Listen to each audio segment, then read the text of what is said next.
Greetings, friends. It's me, Wayman, and I'm trying to make a video doing the upload here, auto upload. So if things cut out, not my fault.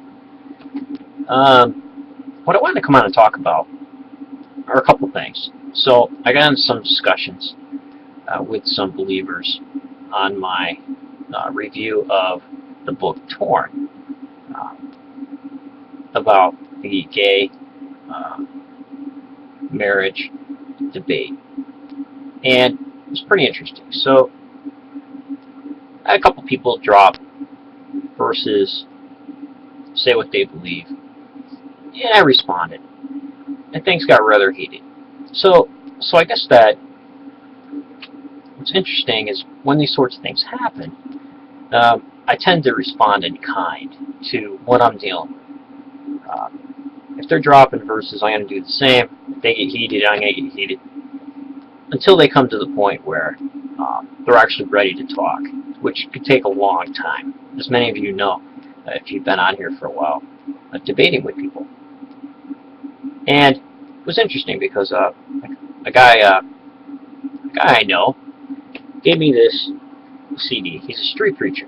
You know me. When I see somebody doing stuff like this, I'm really fascinated. And I have to go find out what they think and why they do. Why they think that way.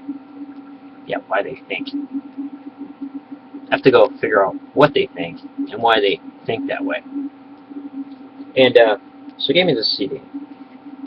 It's pretty interesting. So there he is, sitting out by his car, right? I'm gonna call him Jesus George, right? Many of you probably know Jesus people. At the walls, they got John 3:16 plastered all over their shirts and hats. And you can see here this guy, Jesus George. He has metal stickers, Jesus stuff all over his car. And that's what fascinated me, because he had a huge speaker on top of his car. And he goes to parking lots and he just blares and stuff. So he gave me this CD to a good friend from George. I have a coffee with him. He's not my friend, because he's only my friend as long as I listen to him. But once he's said his piece, he'll be gone. So my friend will be there in the time of need, and my friend will be there if I had any problems. I could talk to my friend, and I could find comfort in my friends. George, he just has a message that he wants me to think and believe, and he'll be my friend as long as he believes that he can convince me of that. Then he'll hightail it out, leaving me with some verse. So what's on the CD? It's 2 hours of basically apocalypticism, covers Revelation. The whole idea of repentance is found in mostly the Apostle Paul, and he links into some New Testament references dealing with the Gospels.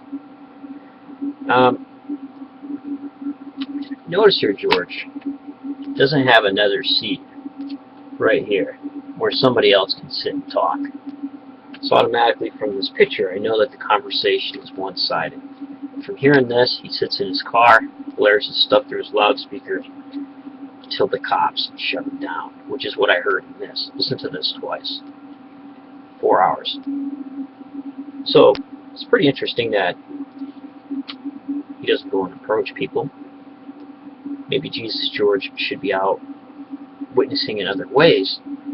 Back in the day, this was the thing to do, and I find this fascinating. I find this interesting because I know back in the big cities, like Sparta and Athens, philosophers on the street corner did this thing. So I might not necessarily agree with the message, but I agree with, and I find the technique interesting, and the sharing of ideas interesting, as long as they can be shared in a good way. So I had coffee with George, as I said. We had some pretty good conversations about churches today, what's the matter with them, what's the matter with people. But George is from the old order, which means he thinks that by scaring people into the fold, people would believe, and he doesn't care how he gets you there. So the end would justify the means, which is fascinating. So we've had conversations about that. But there's a lot to be said about that when you're dealing with and debating people like Jesus George. So people might find it harsh at times, and they might turn on you, but they're just as harsh handling you sometimes. And it's okay to let the debate get heated. It's okay to give jabs in, because they won't waste any time quoting scriptures to send you to hell. And this is why it's really important to get to know these types of people. Jesus George doesn't know the whole Bible. Jesus George only knows those certain things that he preaches about constantly, repetitively, when he goes into these parking lots, which are probably the texts on hell, the texts on how to be saved, the Roman road maybe, and a few other things out of Revelation, when the earth passes away and people are condemned to hell. That's it. I slipped up. Not that I listened for mistakes, but I happened to chuckle to myself on the reason why the rich man ended up in the underworld. George said that he went there because he didn't believe. That's false. In the text, he went there because he did not treat the poor man with hospitality and reverence, which is fascinating. So a lot of these things get turned on their heads. And that's why it's important, atheists and agnostics, to know the biblical literature. Know what they know. Study them. Know how it works. Know the ins and outs. Know all the proselytizing techniques. I go to the chick tracts sometimes, read those, because I like to know what kinds of ideas are floating around. I show up in churches, listen to sermons once in a while, so I know what the modern evangelical worldview is once in a while. I listen to Christian music for a while, just so I know what's out there. Because if you don't, they're going to mop the floor with you, and you're going to feel intimidated. And your cheesy arguments that you have to fight back with are going to be kind of flimsy, meaning that these people don't care about science. So you got to fight theology with theology. You got to know why churches split, the differences in theologies, the arguments, why they happen. Those make a person question what they're trying to tell you a lot more than trying to quote science. They don't care about science. They told us that. So it's pretty interesting. So what I would like to do is, maybe as things progress with Jesus George here, I'll talk a little bit more about it, and keep you updated on what happens. This is very interesting. I'm very interested, as I said before, in these types of methods of proselytizing. And I've seen Captain Awesome do it on the atheist side, proselytize on the street. So there's nothing wrong with using those techniques by agnostics and atheists to put out their ideas, proselytize. There's nothing wrong with atheist ministers, atheist missionaries. You say, wait, was that right? Yeah, atheist missionaries.